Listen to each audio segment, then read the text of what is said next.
Shalom, bien-aimés téléspectateurs de notre chaîne PPT TV. Bienvenue une fois de plus cette semaine à notre émission hebdomadaire à l'école du sabbat. À l'école du sabbat, nous étudions en ce troisième trimestre de l'année 2024 le livre de Marc ou le livre selon Marc. Et cette semaine, ce sera la cinquième leçon de ce trimestre. Donc, nous parlerons ensemble des miracles de Jésus au bord du lac. Pour en parler donc cette semaine, nous avons, comme à l'habitude, nos deux intervenants habitués de notre plateau. Nous avons le frère Innocent. Bonjour Innocent. Bonjour Florence. Et puis le frère Janvier également. Bonjour Janvier. Bonjour madame. Sans plus tarder, leçon 5, miracle au bord du lac.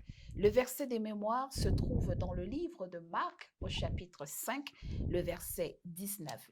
Marc chapitre 5, le verset 19. Il est écrit, Jésus ne le lui permit pas, mais il lui dit, va dans ta maison vers les tiens et raconte-leur tout ce que le Seigneur t'a fait et comment il a eu pitié de toi.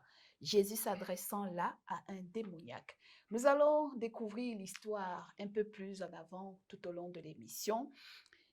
Mais avant, nous allons demander à notre frère Janvier de nous unir dans la prière. Du haut des cieux, notre Père, merci parce que tu nous as accordé encore cette opportunité où tu voulais que nous puissions encore parler de ta part, ô Dieu.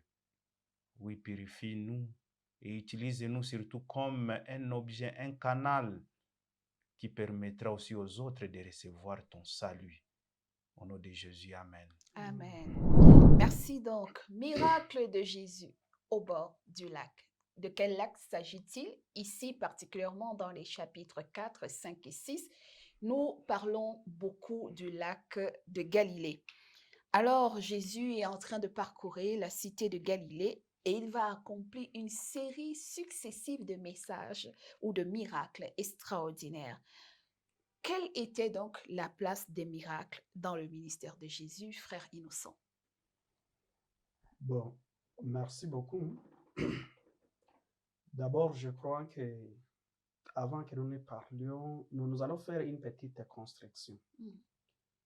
D'abord, le miracle, c'est un acte qui sort de l'ordinaire, qui est contradictoire à la loi de la nature.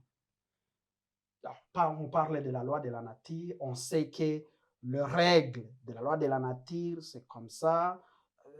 Si on doit planter, on doit attendre que les choses croissent après, etc. Ça, c'est la loi de la nature. D'accord. Mais le miracle, c'est quelque chose, un acte qui est extraordinaire. Et dont on attribue une intervention divine. On attribue une intervention divine. Alors, nous allons aussi dire sur ce plateau qu'il y a d'autres miracles qui ne viennent pas aussi de Dieu. C'est pourquoi, le long de la leçon, lorsque nous allons continuer, nous allons aussi voir que cette leçon est en train de nous interpeller. Parce qu'il y a ceux-là qui pensent que, dans telle ou telle église, on est en train d'opérer des miracles. Donc, il y a un Dieu là-bas. Ce n'est pas ça ce qui montre que ça, c'est la bonne ou la mauvaise église. Mais effectivement, nous allons voir aussi que le miracle est un don de Dieu. Alors, dans le ministère de Jésus, quand il était nécessaire, Jésus opérait des miracles. Bien évidemment, pour que ceux-là qui ont besoin de croire puissent croire. Parce qu'au fur et à mesure que nous allons évoluer avec la leçon, je vais demander à Janvier, aujourd'hui nous allons peut-être lire quelques versets, nous allons demander à Janvier de nous lire à 1 Corinthiens 14, 22. 1 Corinthiens 14, 22. Oui, ça nous dit ceci. 22. Par conséquent, les langues sont un signe, non pour les croyants, mais pour les non-croyants. La prophétie, au contraire, c'est un signe, non pour les non-croyants, mais pour les croyants. Alors, nous allons voir que au fur et à mesure qu'on est en train de s'approcher de Jésus, on n'a pas vraiment besoin de miracles pour croire. Mais ceux-là qui sont à un niveau embryonnaire avec Jésus, Jésus permettait à ceux qu'ils soient captivés par des miracles pour qu'ils puissent croire. D'accord. Donc, Jésus utilisait les miracles pour captiver l'intérêt des autres à écouter le message de la repentance. Alors, merci. Frère Janvier, pourquoi Jésus utilisait donc-il constamment ces messages, ces miracles, pardon? Oui, en fait, comme le frère Innocent vient de le dire, Jésus opérait des miracles, mais ce n'était pas habituel. C'est-à-dire, si Jésus faisait des miracles au milieu des gens, il voulait seulement attirer d'abord l'attention des gens par rapport à ce qu'il est en train d'enseigner. Et en plus, il voulait seulement montrer aux gens qu'il y a une puissance. Lui est le Fils de Dieu d'abord. D'accord. Et en plus, que lui a la puissance de qui? De Dieu. C'est un envoyé de Dieu. Donc, la connaissance de la révélation divine, si Voilà, on peut dire. c'est ça. Est-ce qu'on ne peut pas aussi comprendre dans cette méthode de Jésus que Jésus n'avait pas seulement que la croche pour la guérison spirituelle, mais il voulait lier la guérison physique, matérielle et tout le reste. C'est pour cela qu'il faisait les miracles. Exactement. Dans l'être tout entier. C'est ce que visait d'abord l'enseignement de Jésus. Parce que si nous voyons la façon dont il était en train de guérir, les gens disaient, tes péchés sont pardonnés. Et en plus, tu reçois la guérison physique. Et pour toute votre être, tu seras guéri parce que tu as reçu d'abord une guérison qui est spirituelle et puis la guérison qui est physique. Et cela a été une façon de montrer aux gens qu'il a toutes les puissances. Si c'est de guérir physiquement, lui est capable. Si c'est de guérir spirituellement, lui est capable. Merci. Donc, la place significative des miracles dans le ministère de Jésus, soit guérir spirituellement, guérir physiquement et même matériellement. Nous allons le voir avec la multiplication des pains plus tard. Alors, frère Innocent, comment éviter de tomber dans le piège de la confusion chrétienne qui consiste à rechercher plus les miracles que la personne de Jésus-Christ? Merci beaucoup. Je vous ai dit qu'aujourd'hui, nous allons lire beaucoup de versets. Je vais demander à mon ami Janvier de nous lire 1 Corinthiens, premier chapitre, 22e et 23e verset. 1 Corinthiens, chapitre 1, 22 et 23e verset. 22, il nous dit ceci. Les Juifs demandent des miracles et les Grecs cherchent la sagesse. Nous prêchons Christ crucifié. Scandale pour les Juifs et folie pour les païens. Merci. Donc, vous voyez ici, c'est Paul qui parle. Mais il dit, les Juifs demandent quoi? Les miracles. Les Grecs demandent quoi? La sagesse. Mais nous prêchons Christ. Quand il dit nous, je voulais que cela puisse captiver notre intérêt. Ça veut dire Christ est au-dessus de tout cela, c'est que les autres recherchent. Mais aussi, nous allons à lire Matthieu 7, 21 et 23, juste du 20, chapitre 7, 21e verset et 23e verset. Et puis, je vais faire une petite construction. Matthieu chapitre 7, 21 au 23e verset. 21, Matthieu chapitre 7, 21, dit ceci. Ceux qui me disent, Seigneur, Seigneur, n'entreront pas tous dans le royaume des cieux. Mais celui-là seul qui fait la volonté de mon Père qui est dans les cieux. 22. Plusieurs me diront en ces jours-là, Seigneur, Seigneur, n'avons-nous pas prophétisé par ton nom? N'avons-nous pas chassé des démons par ton nom? Et n'avons-nous pas fait beaucoup de miracles par ton nom? Et c'est quoi la réponse de Jésus? 23. Alors je leur dirai ouvertement, je ne vous ai jamais connu. Retirez-vous de moi, vous qui commettez l'iniquité. Merci beaucoup. Donc, ça veut dire qu'ils font que les gens évitent de tomber dans les pièges des miracles. Je vais aussi ajouter un autre verset. Je ne dis pas que le miracle ne vient pas de Dieu. Mais comme Paul dit, cherchons d'abord Jésus. Lorsqu'on est en Jésus, comme nous allons lire Marc 16 et 17, vous allez nous lire aussi ce verset. Marc 16 et 17. Oui. 16, 17. Voici les miracles qui accompagneront ceux qui auront cru en mon nom. Ils chasseront les démons. Ils parleront de nouvelles langues. Et quand vous continuez, vous allez voir. D'abord, on nous dit, voici les miracles, c'est Jésus qui parle, qui accompagneront ceux qui auront cru. Mais quand nous lisons en Matthieu 7, 21, 23e verset, on voit d'autres qui auront opéré des miracles, mais où Jésus parle, je ne vous ai jamais connu. C'est pourquoi dans 1 Corinthiens 1, 22 à 23, Paul dit, nous prêchons Christ. Cherchons d'abord Christ, autre chose nous serons donnés par-dessus. Nous serons dans les vrais miracles et non dans les mauvais. Merci. D'accord. Donc, au-delà de tout, le miracle n'est pas une mauvaise chose. Si je résume un peu nos deux panélistes, le miracle, c'est bien, mais si le miracle ne met pas en avant la recherche de Jésus, la connaissance de Jésus, l'appropriation de l'amour de Dieu et de Jésus, et que l'on exploite la foi ou la naïveté des autres par les miracles ou de leur montrer Jésus et la puissance de Jésus, ce miracle ne sert à rien.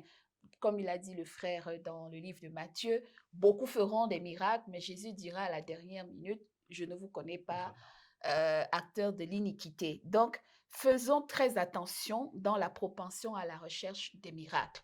Les miracles, c'est bien parce qu'elles apportent une certaine solution, peut-être passagère ou éternelle, mais si elles nous éloignent de Jésus ou elles ne nous amènent pas à nous accrocher ou à nous soumettre à la volonté de Jésus, il faut questionner encore la qualité de ce miracle. Voilà donc, après avoir abordé la question et la place du miracle et pourquoi Jésus utilisait les miracles, nous allons aller plus en profondeur dans l'étude et l'analyse de quelques miracles que Jésus a fait justement dans cette leçon de la semaine. Nous avons parlé par exemple du miracle d'abord, il y a le miracle au lac où la tempête et les vents se soulèvent et ses disciples sont surpris que les vents et les vagues de la mer se taisent à l'ordre de Jésus. Comment comprendre ce message? Oui, en fait, je voulais juste ajouter un élément d'abord avant d'atterrir à la question sur ce que le frère Innocent était en train de dire. C'est-à-dire, c'est vrai, les miracles, comme vous l'avez dit, les miracles, c'est vraiment important. Mais la première des choses, nous devons d'abord chercher Christ d'abord. Christ d'abord. Comme c'est lui qui est capable de faire, d'accomplir tout ce que nous pouvons avoir comme besoin. Cherchons d'abord Christ. Alors, le miracle que Jésus va opérer alors, juste avec ses disciples. Dans Marc chapitre 4, voilà, dans Marc chapitre 4, là-bas. 35 à 40, voilà. On nous parle des vents et des mers et de l'eau qui envahissait la barque. Bien. Et Jésus dormait à la poupe. Et ses disciples de le réveiller et lui dit, mais tu dors pendant que nous périssons. Il se lève et il ordonne au vent, à la tempête et à la mer, silence, tais-toi. Et cela surprend les disciples. Oui, en fait, quand je lisais aussi ces paraboles ou ces miracles plutôt, je me disais, mais comment se fait-il que les disciples qui connaissaient Jésus vont se poser la question de savoir qui est celui-ci jusqu'à ce que les vents et la mer lui obéissent. En fait, avec ça, ça prouve que d'abord, nous, en tant qu'humains, la peur que nous avons, voilà. Ça exprime d'abord la peur. La question là des disciples, chacun peut toujours se poser ça. Et ce qui pousse aux disciples d'abord de se poser la question, c'est la peur, c'est la peur humaine d'abord. Face au danger, tout homme a peur. Tout homme d'abord a peur. Tout homme a peur. Et des fois, quand les dangers passent, on se dit, mais comment ces dangers est venu puis passer directement. Et c'était ça l'attitude des disciples. Mais avec Jésus, la puissance là de dire tais-toi. Ça prouve directement l'autorité qu'a Jésus sur toutes choses naturelles comme surnaturelles. Très bien. Qu'il a la puissance d'agir avec autorité sur tout ce que nous pouvons voir comme danger chez nous. D'accord. Oui.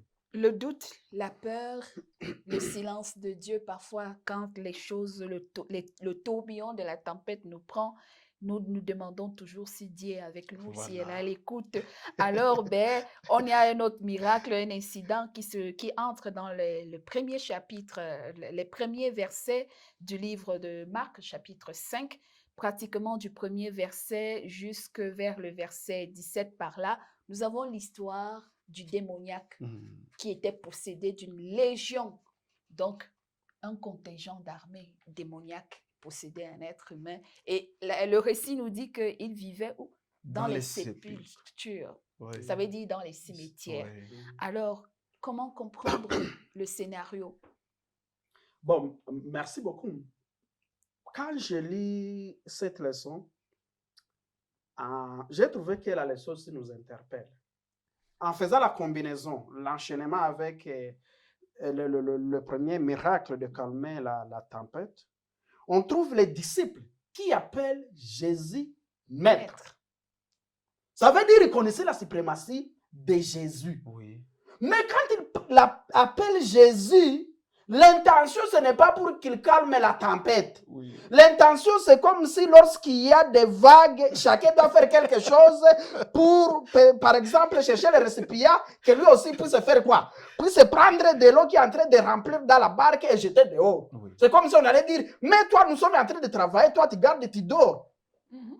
Parce que quand on voit la réaction des disciples, lorsque Jésus calme la tempête, tout le monde, les disciples sont étonnés. Ça veut dire qu'ils ne s'attendaient pas à ce genre de solution. Voilà. Mais regarde, quand nous faisons l'enchaînement avec ce deuxième miracle, oui, on trouve le démoniaque qui était très loin. Comme ce n'est pas lui humainement qui parlait, c'était le démon qui parlait en lui. Oui. Ils aperçoivent ce démon Jésus de loin. Et ils arrivent devant Jésus, ils se prosternent. Il dit, qui a-t-il avec nous? Ne nous tourmentez pas. On trouve les démons qui connaissent Jésus de loin, mais les disciples qui étaient encore avec Jésus, il avait opéré autant de miracles, parce que calmer la tempête, ce n'était pas le premier miracle. Oui. Alors, c'est une interpellation aussi pour nous, encore une fois, de sonder la puissance, de croire, d'avoir la foi en Jésus. Et de connaître le Dieu en qui nous croyons. Voilà. Parce que nous pouvons dire que nous sommes avec Jésus, nous croyons en Jésus, nous avons la foi, mais dès qu'il survient un événement inattendu qui nous choque, on doute déjà. Des fois, nous sommes superficiels avec Jésus. Voilà. C'est pourquoi lorsqu'il y a une petite tempête, on devient comme tout le monde. S'il faut aller chez le marabout, on y va comme tout le monde parce qu'on est superficiel avec notre Jésus. Et parfois même on reproche le silence de Dieu face à certaines prières que nous faisons et ça traumatise notre foi. Et c'est pour ça que Jésus lui dit, mais homme de peu de foi, pourquoi avez-vous douté? Avez-vous douté? Et justement, les disciples vont refaire la même chose face au miracle des pains. Oui. La foule va écouter Jésus pendant toute la journée de l'autre côté du lac. Et puis les disciples vont dire, regarde, dis donc, ils sont restés toute la journée, renvoie-les, il n'y a pas de solution ici. Et Jésus leur dit, donnez-leur vous-même à manger. Qu'avez-vous entre les mains? Est-ce que ce n'est pas la façon dont nous répondons parfois?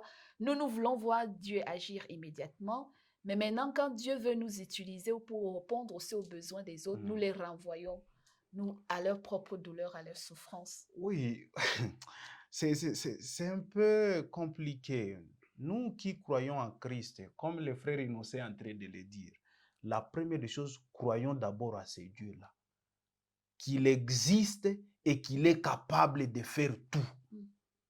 Et c'est pour cela que c'est à ce moment-là que nous aussi, on va donner ce que Christ nous a donné, sans même tenir compte de ce que les autres Que la demandent de nous. quantité est Et petite, voilà, même si la quantité est petite, mais que je donne parce qu'il y a Christ qui m'a qui donné pourvoira après. et qui me donnera plus que ça. Très bien. Oui, C'est ça donc le message de la multiplication des pains. Hein. oui. Et puis on a la résurrection de la fille du chef de la synagogue, Jairus, et la femme qui a perdu le sang Oui. pendant 12 années et qui touche le bord du vêtement de Jésus. Par Quelle contre, leçon. on voit cette dame, franchement.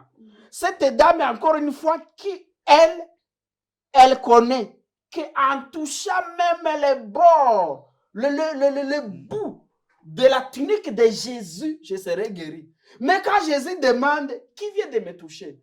Encore les disciples disaient, mais Jésus, toi aussi, tes questions-là. Regardez, on est en train de nous coincer les uns des autres avec toi.